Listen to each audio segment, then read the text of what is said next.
So we're here with Callie Johnson. She's taken a series of 8 classes with me to improve her eyesight. And so we were just going to kind of interview you, just kind of get your feedback on how the classes went and everything. I first wanted to give people an idea of where your vision is at. Right now, you're not wearing any glasses or contact lenses. Are you wearing contact lenses? No. Okay. When you first heard about me, how did you hear about me? So I heard about you on the Wise Traditions podcast, and the episode was Improve Eyesight Naturally. And when I first saw that, I was just my mind was blown, because I just didn't know that. I was just like, that's a thing. And so I listened to it, and it was you actually talking on it. And I'm just like, oh my goodness, this is so cool. So I guess a couple of weeks I was thinking about it still. I started wearing my glasses more in those couple of weeks. And then I reached out and was like, okay, I need to do this. Wearing your glasses more because before that you were using contact lenses? Yeah, I always wore contacts. I mean, I'm a dancer, so it was just, I always wore contacts because it was easier, and my glasses just got in the way. So I would always wear contacts, but what you said in the podcast about wearing glasses, if you have glasses, so then you can take them off and give your eyes a break. So I started doing that after hearing the podcast. And useful? Did that help? Going without your contacts and using the glasses more? Well, I mean, I told you this before, but the first time I went for a walk with my husband without my glasses or contacts on, and I literally just started crying because I was just like, I can't see anything. I was so just distressed, I guess. So then we were like, okay, I need to get more comfortable before I even start doing the classes with you, I guess. So I practiced without my glasses, just being comfortable with not wearing them. Yeah. And it was hard because I don't know, I would wake up in the morning and put my contacts on first thing. Yeah. Yeah. And just because you had gotten into that habit. Yeah. And how long had you been in the habit? How old were you when you first started using glasses or contact lenses? So I got glasses when I was 10, and I'm 24 right now. Okay. So my prescription had just gotten worse over the years, and just kept increasing my prescription, I guess, which I thought was normal, but it's actually not. Well, it's normal if you go down the regular route of, okay, I'm a 10-year-old, go to the doctor and my vision is off, and they put glasses or contact lenses on you. And if you start wearing glasses or contacts, you're getting by with the disability, but it doesn't fix your disability. Mm-hmm. It doesn't fix it. Today, you're not wearing glasses or contacts. You look like you're more comfortable than that distressful day when you first went for a walk with your husband. Yes, definitely. I haven't worn my glasses at all, like starting, I guess, the week 2 of us working together. So I haven't worn them in about 6 weeks, I guess. And even my old glasses that I did wear, they're too strong. I can't wear them anymore at all. So has your vision gotten better with what we've done? Yeah, my vision has definitely gotten better. I mean, like I said, my old prescription, I can't wear it all. Even if I put them on, it's just like, oh, this is way too strong, which is, I mean, looking at that, I don't know, lets me, know how much I've improved, I guess. Yeah. So besides the feeling of your old prescription being too strong, when you look at letters, either reading text close up or in the distance, have you noticed that you're able to read more, or that your vision is better when you look at letters? Yeah, so I really like how, I mean, for anyone that's watching, our sessions together, we work with like an eye chart, like the letters. So we practice reading letters from different distances, which that is the most stressful part, I guess, reading letters, because it's like, oh, what does it say? It's much different than just looking at like a tree, So yeah, I've definitely gotten better with the letters, reading the letters. My vision is, I have myopia, so I can't see far away. So yeah, even with just like if I'm driving, which I could drive without my glasses now, and I can actually like read the signs that like way better than, Mm-hmm. yeah. And even like I know we talked about this before, just like even if it is not like completely clear, I'm like, oh, I know what that says. I can read it. And it's kind of cool because I know like my vision can improve even more from where it is now. Just to keep going. Yeah. And as a dancer, you're aware that you could teach somebody who comes into a class that doesn't know how to dance at all and they're not used to moving their body, and that they could improve from that point. And it's just a matter of practicing, of learning to move the body. So, and that's along the lines of what you've been doing with your vision. There was a point when through our sessions where I asked you how often and how much you were practicing when you practiced. And then I asked you to practice more during your practice times. You remember that? Yeah. Okay. What was your experience when you practiced more? Well, my vision got better the more I can practice. So I really have, when you told me that, I was practicing like just small amounts of the day, and then I started increasing my practice sessions, I guess, to like 45 minutes to an hour, I guess. And I can really, it's like they build on each other. So it's like if I practice a lot one day, I know the next day my practice, it will be easier. Like my vision will get better. And it's like they build on each other, which is really interesting because the type of practice that we do, it's like different than normal practice, which I thought was how is it different? Tell me. so.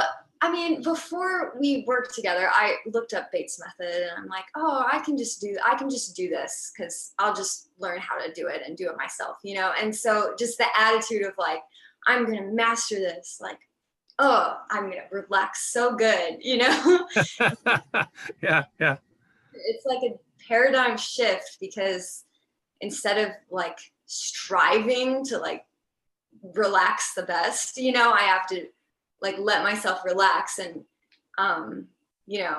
recognize what it feels like to get to the relaxation and and I don't know, give my eyes that when I need it, which how to turn on that parasympathetic. Yeah. Which, and I could totally relate with what you're talking about. I tell people the story of when I was first doing my vision improvement, that I had read that Dr. Bates says, palming is really, really good. And so that I would palm, and I was like, I'm going to be the best palmer in the world, and I'm going to get my vision much better. And then I'd open my eyes, and my vision would be worse. And I think, oh, I'm just not trying hard enough. So that striving was definitely there because that was part of my habit also. And that's part of what's going on with imperfect eyesight, that a person's trying to clear up what they're looking at. And now you've discovered that it's really about being relaxed and looking and just noticing what you see, and then just making sure that you're shifting, that you're doing some of the other things that are the mechanics to moving your attention so that your vision is better, all the while being at ease. Yeah. And I think, as a dancer, I'm very interested in movement. It's kind of my life is investigating movement. Yeah. It's just interesting. The eyes, in order to be in their relaxed parasympathetic dominant state, they have to be moving. So that, and even just that, like those, just, I don't know, the guidance that you've given me, it's like I can do it 24/7 because I know I can relax my eyes. I know when they're strained, I can move them. And it's just like, I don't know, kind of like a lifestyle change. Right. And that's an important thing for people to be aware of, that you do have to set aside time to practice, but it's really changing your habits whenever you're looking. So that you're, like you're saying, changing your lifestyle. So you're changing the lifestyle of your eyes whenever you look at stuff that you want them to be at ease. So now whenever you feel strain or your vision's off, you have an idea of what to do throughout your day. Yeah. Yeah. I usually, I mean, just closing my eyes and then getting that feeling of palming, which you were doing earlier, but I also love palming. So I'm just like, yeah. It feels good when you do it right. Yeah, it feels good when you do it correctly, right? That's an important thing for people to be aware of. I'm glad you're bringing that up, because for whoever's watching, in order to do any Bates technique correctly, it's not a matter of improving your eyesight because you're doing a Bates technique. And like I said, I'm going to be the world's greatest palmer. It's a matter of doing a Bates technique that actually gets you to relax. And Callie's description of palming, that she loves it, is kind of the way you want to feel when you do any Bates technique. If you're doing a Bates technique correctly, you want to have that sensation of like, oh, this feels really good, that you feel really, really comfortable, that your eyes feel good, that your body feels good. And regardless of what you're looking at, that you're not struggling. Struggling wouldn't be the same as feeling good. Let me look at some of my other questions here. The age at which you started, what made you contact me, we talked about that. What your thoughts were about the Bates method before we started. You kind of touched on that. You had gotten the book, or what had you read about Bates?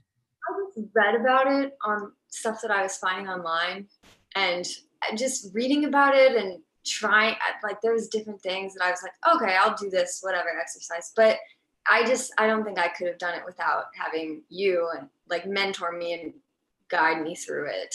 Honestly, Bates writes about that a lot of people who haven't started using glasses or contacts can improve their eyesight on their own from reading his book or reading some of his articles. But that's something that I want people to be aware of, that if you've worn glasses for an extended period of time, glasses or contact lenses, or if you've had LASIK surgery and your vision has started to drop, if you're using reading glasses or progressive lenses or bifocals, anything like that, that it really helps to have somebody kind of guiding you, because your automatic impulse when you even do a Bates technique is going to be to push, to press, to strive, to work at it. And whenever you're doing that, you're not relaxed. You're not in the best state to do that in. So I kind of had that as one of my questions on here. How did your understanding of the Bates method change through the course of the classes? So that's along those lines of what we're saying, that, in the beginning you were striving to relax, and that wasn't the same as actually relaxing. Yeah, definitely. I asked you if you noticed improvement in your eyesight. Your eyesight isn't back to normal yet. It's not back to what's considered normal 20/20 yet. Yeah. But you've noticed that as you practice, you're able to read smaller and smaller lines, lower and lower on the chart that you're practicing with. Yeah. I mean, my vision, I mean, I've gone down so many lines, I guess. I'm just like, yeah, I mean, I've improved, because even when I started, I was looking at, lines that looked really big, and I'm just like, I can't read them, and then now it's like, oh, I'm now reading this tiny line, like, wow. So Right. it's so fun. And I think another thing, having you walk me through this, is at the beginning, you're like, okay, relax, all this stuff, look at the letters, shift, and I'm doing it. And then you're like, you're straining. And I'm like, what? No, I'm not, and I didn't even know what that felt like. And then now I feel like I look at something and I'm like, oh, strain. Okay, go away. I can. Now you know what to do, how to relieve it. Yeah. Yeah. Somebody, I want you to speak to the people who have never heard of Bates method, or even who have heard of Bates method. You had heard about Bates method before you worked with me.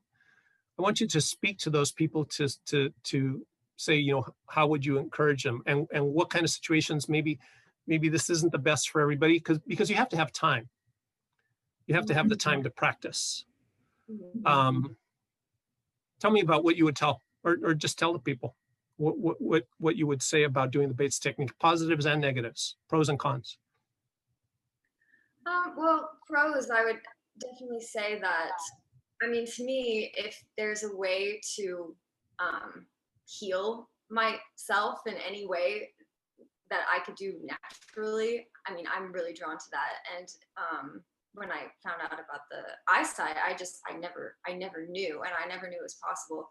And I am doing it, and it's kind of a liberating experience also, because as I'm looking at things, I'm like, wow, I can read that. You know, I'm like in Walmart, like I look down and I read the price, and I'm like, whoa, I just read that. And it's just like a really, I don't know, it's a really liberating and great experience that I've had. And I didn't think it was possible. So if you're watching this, I would say that to maybe try it out. Maybe you will be surprised if you think that your eyesight, I don't know, like your eyesight just gets worse with age, or it's just genetic. And it really isn't, which is the crazy thing about Bates research that you've told me about. And I mean, sure, like I guess a con, you know, would be you have to have time to practice, but wouldn't you want to make the time to practice if it's something that could heal something as important as your eyesight? I mean, I don't really think it's a con. I think it's more of like an investment, you know, like invest your time into doing just how cool. I mean, improving your eyesight. Oh, that's Yeah, awesome. investing your time and time into your health and well-being. Plus, the thing that I'm thinking of with, like in your case, if you're going to practice and you're going to feel like, oh, this feels so good, that's a good thing to be able to practice. And when you're doing that you're doing something that's actually improving your eyesight. Yeah. So that's a nice thing. So overall, would you recommend doing this? Oh yeah, I would definitely recommend doing this. I mean, even it's just, I love how you've talked about, like you've worked with people with nearsighted, farsighted, both astigmatism. I also have astigmatism too. I forgot to say that. And even just like glaucoma and cataracts, like any type of eye problem. I mean, I think it's a no-brainer to me. I would definitely try it, and I would definitely recommend it. Tell us a little bit about the work that you do. Besides dancing and teaching dance. Yeah, I'm a dancer, yes, by my background, but I am currently working as a corrective body worker at Structural Elements, a structural integration and natural movement training place in Texas. So I eventually am going to, I mean, within the next couple of years, get anatomy trains certified in structural integration. So it's like manual therapy, working with the fascia. So that was part of one of the videos, that video, that link that you sent over about myofascial. How do you say it? Myofascial release. Yeah, that it's something that on the video that you showed people how to do it themselves. Yeah, we do. Yeah, the work is, well, I don't know, Rolfing, structural integration is like a manual therapy work. And then the movement training, which, I mean, I'm a mover, you know, I also love the movement training when we incorporate, you know, like the fascial lines of the body. So like the anatomy trains method, I guess, work teaches that how the fascia is connected in lines. So if you're having a pain like in your hip, it could be related to how your rib cage is shifted on your spine. So it just kind of zooms out and looks at the big picture and the big pattern of your body in movement and therapy. Yeah. So another good thing to learn. The reason why I'm asking about that is because I want to be able to share with people all the good stuff that you're going to be doing. You're still young in your career, and you're going to be doing this for many years. And so, you know, people can follow up with you at any time when they need some help with that also. And so I like making sure that people hear about all the different ways that there's alternatives to medication and surgery, and the kind of standard things that you know, wearing glasses and contact lenses and LASIK, you know, that's already something that I work on, but that there's alternatives to the other kind of things that you would normally receive from going to the doctor. But there's other ways of fixing all of those kind of things. And you came across that that podcast where I got interviewed through the Weston A. Price Foundation, through the Wise Traditions podcast, where they teach people about nutrition, about proper nutrition, and which is another good thing. I just earlier today, I was giving the free intro class. So by the way, for everybody who's watching, I do give a free intro class on the Bates method, typically the first week of the month. So that's something that you can check for on my website. And during that, I was telling people about being aware of what you're exposing your mind to. So if you're just exposed, because somebody was saying, things have been so stressful with coronavirus, with the election, with the economy, with work, with all kinds of things that are going on this year, 2020. And they were saying, like, how could you possibly relax when when all of this is going on? And I said, well, you want to be aware of what's coming in. So you don't want to be at your computer or your TV screen or your phone, just looking at all the bad news that's happening all the time. You need to be able to rest your mind, rest your eyes. And like in palming, when you're palming, the way you described it, like it feels so good, that's because you're steering your mind and your body over to something pleasant and enjoyable. So that's something that I touch on. I touch on palming when people attend my free intro class. But it's from the Wise Traditions point of view, you also want to be aware not only of what you're eating, but what's coming into your mind. So both of those things, you want to be aware of what you're consuming. We talk about consuming as consumers, the stuff that we buy, the stuff that we watch online, all of that kind of stuff. And so you want to be aware of what's coming in, and you want to be aware of, is this a benefit to my life? Is this something that I'm putting into my mind that is putting me at ease, that's improving me, that's improving my well-being, improving my mental well-being? The food that we're eating, is this something, I was telling somebody earlier, I said, is this something that just my mouth feels good about, or does my tummy feel good about it too? So that kind of idea, that you use with kids about what you're ingesting, what you're taking in. So that's always good to be aware of that, to whatever degree you can. I love ding dongs. I love Cheetos. I don't have them very often. I can't remember the last time that I had either one of those.